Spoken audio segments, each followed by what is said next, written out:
Hi കൂട്ടുകാരെ, പുതിയൊരു വീഡിയോയിലേക്ക് സ്വാഗതം കേട്ടോ. 10 മിനിറ്റിനുള്ളിൽ രസം ഉണ്ടാക്കുന്ന റെസിപ്പിയാണ് കേട്ടോ ഞാൻ കാണിക്കുന്നത്. പെട്ടെന്നൊരു രസം നമുക്ക് തയ്യാറാക്കാം കേട്ടോ. അതിന് 2 തക്കാളി എടുത്തിട്ടുണ്ട്, കുറച്ച് വെളുത്തുള്ളി ചതച്ച് വെച്ചിട്ടുണ്ട്,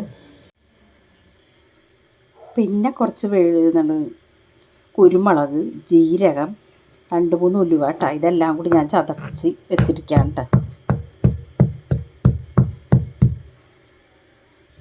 നമുക്ക് ഈ ചതച്ച് വെച്ചത് ഈ പാത്രത്തിലോട്ട് ഇട്ട് കൊടുക്കാം കേട്ടോ.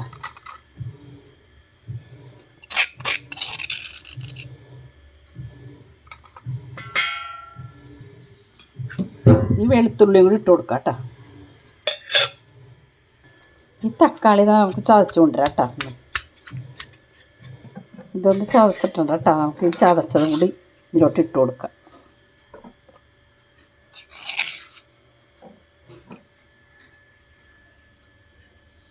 മുളക് പൊടി ഇട്ട് കൊടുക്കാം കേട്ടോ.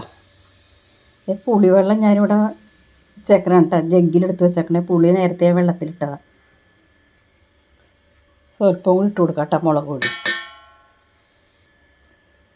സ്വല്പം മഞ്ഞൾപ്പൊടി. ഈ പുളിവെള്ളം ഒഴിച്ചു കൊടുക്കാം കേട്ടോ. ഇനി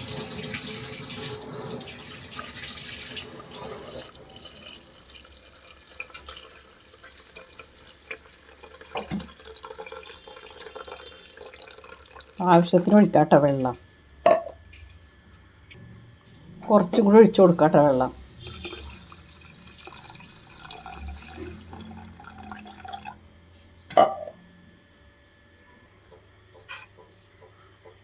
ഉപ്പിട്ട് കൊടുക്കാം കേട്ടോ. ഗ്യാസ് കത്തിച്ച് കൊടുക്കാം. കുറച്ച് മല്ലിച്ചീര ഇട്ട് കൊടുക്കാം കേട്ടോ. നമുക്ക്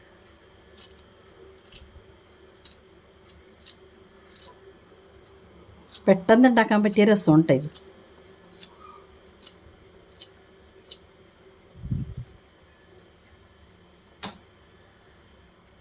കായപ്പൊടി ഇട്ട് കൊടുക്കാം കേട്ടോ നമുക്ക്. പക്ഷേ ഈ കായം കട്ടയിപ്പോയി.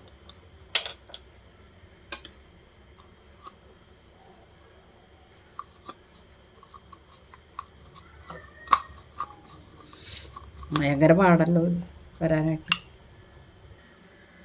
കായം ഭയങ്കര പാടായിരുന്നു അതിൻ്റെ ഉള്ളിൽ നിന്ന് എടുക്കാനായിട്ട്. ഇതേ കായം ഇട്ട് കൊടുത്തിട്ടുണ്ട് കേട്ടോ. കുറച്ച് വേപ്പിലയും കൂടി ഇട്ട് കൊടുക്കാം കേട്ടോ.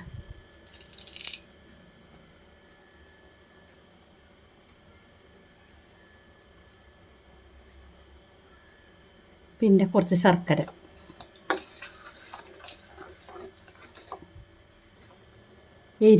എരിവിൻ്റെ കുത്തൽ മാറാനായിട്ട് ഇത്തിരി വെളിച്ചെണ്ണ ഒഴിച്ചു കൊടുക്കാം കേട്ടോ. വേണമെങ്കിൽ ഒഴിച്ചു കൊടുത്താൽ മതി വെളിച്ചെണ്ണ.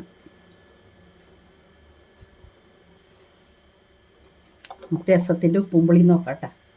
ഇതാണ് പെട്ടെന്നൊരു രസം. മറ്റത് എല്ലാം വാട്ടിയൊക്കെ എടുക്കണ്ടേ, നമ്മൾ ഉള്ളിയൊക്കെ അരിഞ്ഞ്. ഇത് പെട്ടെന്നൊരു രസം കേട്ടോ. ഒരു 10 മിനിറ്റിനുള്ളിൽ ഉണ്ടാക്കാം.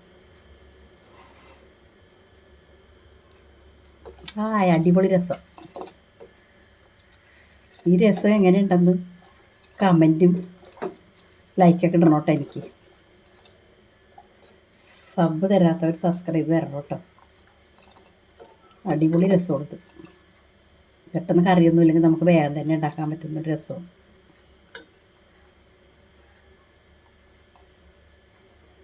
Okay, bye, thank U.